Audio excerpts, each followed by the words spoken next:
Saksakalyan gunarnavasya Vande Guru Sri Charanarabindam.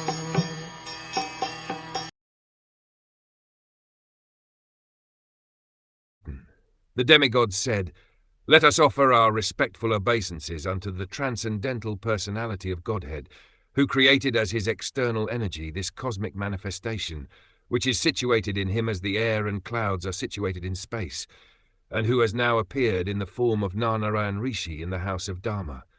The universal form of the Lord is the cosmic manifestation, which is an exhibition of the external energy of the Supreme Personality of Godhead. In space there are innumerable varieties of planets, and also the air, and in the air there are variously coloured clouds, and sometimes we see airplanes running from one place to another. Thus, the entire cosmic manifestation is full of variety, but actually that variety is a manifestation of the external energy of the Supreme Lord, and that energy is situated in him. Now the Lord himself, after manifesting his energy, appeared within the creation of his energy, which is simultaneously one with and different from himself, and therefore the demigods offered their respects to the Supreme Personality of Godhead, who manifests himself in such varieties.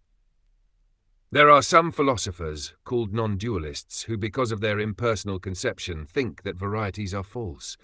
In this verse it is specifically stated, Yo Maya Varasitam. This indicates that the varieties are a manifestation of the energy of the Supreme Personality of Godhead. Thus, because the energy is non-different from the Godhead, the varieties are also factual. The material varieties may be temporary, but they are not false. They are a reflection of the spiritual varieties.